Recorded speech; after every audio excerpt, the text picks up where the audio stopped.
কালি গৌৰৱ অকপতে স্বীকাৰ কৰিছে পাকিস্তান গৈছো বুলি। আগতেই স্বীকাৰ কৰিলে কথাটো তল পৰি গ'ল হয়। ইমান দিন ঘূৰাই পকাই তেখেতে কিয় থাকিলে? ইমান দিনে তেখেতলোকক যদি খোৱাদ দিয়ে, আপুনি পানী খাব নেকি? তেখেতে কৈ দিয়ে মই চাহ খাম। আপুনি ভাত খাব নেকি? তেখেতে কৈ দিয়ে মই ক'ৰবাত বাহিৰলৈ যাম। তেনেকৈ কথাবিলাক কয়।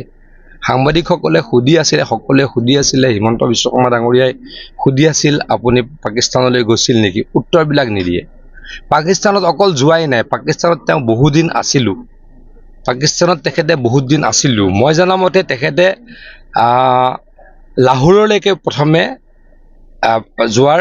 যোৱাৰ অনুমতি পাইছিলে। তাৰ পাছত আকৌ বেলেগ কেইবাখনো ঠাই তেখেতে ঘূৰি আহিছে। কেনেকুৱা তেখেতৰ সংযোগ আছে? ইমান ষ্ট্ৰং বণ্ডিং পাকিস্তানী কৰ্তৃপক্ষৰ লগত তেখেতৰ আছে। আজিয়ে মই এটা টুইট কৰিছোঁ। তেখেতে কৈছে যে আমি ইয়াতে আমাৰ পাকিস্তান ভাৰতৰ ক্ৰিকেটত আমি ফূৰ্তি কৰাতকৈ পাকিস্তানত বানপানীত মানুহসকল কি বিপদ পৰিছে তাৰ কাৰণেহে চিন্তা কৰিব লাগে। ইমান ডাঙৰ পাকিস্তানী চিম্পেথাইজাৰ কেনেকৈ গৌৰৱ গগৈ ডাঙৰীয়া হ'ল, এইটো নিশ্চয়কৈ চিন্তনীয়। বিৰুদ্ধে ব্যৱস্থাটো তদন্তত চলি থাকিব, কিন্তু এগৰাকী সাংসদে পাকিস্তান বাৰে বাৰে ভ্ৰমণ কৰে, যিগৰাকীয়ে পাকিস্তানৰ ছাপোৰ্টত কথা কয়, তেখেতে উত্তৰবিলাক সোনকালে কিয় নিদিয়ে? উত্তৰবিলাক কওঁতে কিয় ঘূৰাই পকাই উত্তৰ দিয়ে? গতিকে তাত আৰু নিশ্চয় কিবাকৈ ৰহস্য আছে মোৰ বোধৰে। গতিকে ৰহস্য নিশ্চয়কৈ ওলাব। তিনি গগৈটোতো মই যদি কোনো বেয়া নাপায়, এইখন বৰ অসম গৈছিল চুকাফাই। এই বৰ অসমখন গৈছিল চুকাফাই। এই চুকাফাই গঢ়া বৰ অসমখনত তিনিগৰাকী গগৈ থাকিব, তাতে কোনো এগৰাকী শৰ্মা নাথাকিব, কোনো এগৰাকী কলিতা নাথাকিব নেকি? কোনো এগৰাকী দাস নাথাকিব নেকি? কোনো এগৰাকী আমাৰ কাৰ্বি সম্প্ৰদায়ৰ মানুহ নাথাকিব নেকি? কোনো এগৰাকী মিচিং সম্প্ৰদায়ৰ মানুহ নাথাকিব নেকি? কোনো এগৰাকী আমাৰ বাগানৰ ব্যক্তি নাথাকিব নেকি? কোনো এগৰাকী হিন্দীভাষী ব্যক্তি নাথাকিব নেকি? গতিকে এই তিনি গগৈ শব্দটো অলপ সাম্প্ৰদায়িক যেন মোৰ লাগে।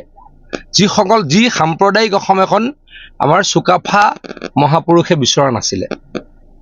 চুকাফাইটো সাম্প্ৰদায়িক অসম এখন বিচৰা নাছিলে। তেখেত আহিছিল বাহিৰৰ পৰা, আহি অসমৰ লগত মিলি গৈছিল, অসমৰ ভাষা সংস্কৃতি গ্ৰহণ কৰিছিল আৰু অসমীয়াক একলগ কৰিছিল। সাতৰাজ লগ লগাই একৰাজ কৰিছিল বুলি কয়। এতিয়া যদি তিনিগৰাকী গগৈ ব্যক্তিয়ে কয় আমিয়ে ৰুল কৰিম, আমি সকল ক'ত গ'লো? গতিকে এই সাম্প্ৰদায়িক চিন্তাধাৰাৰ পৰা তেখেতলোক আঁতৰি আহিব বুলি মই আশা ৰাখিছোঁ।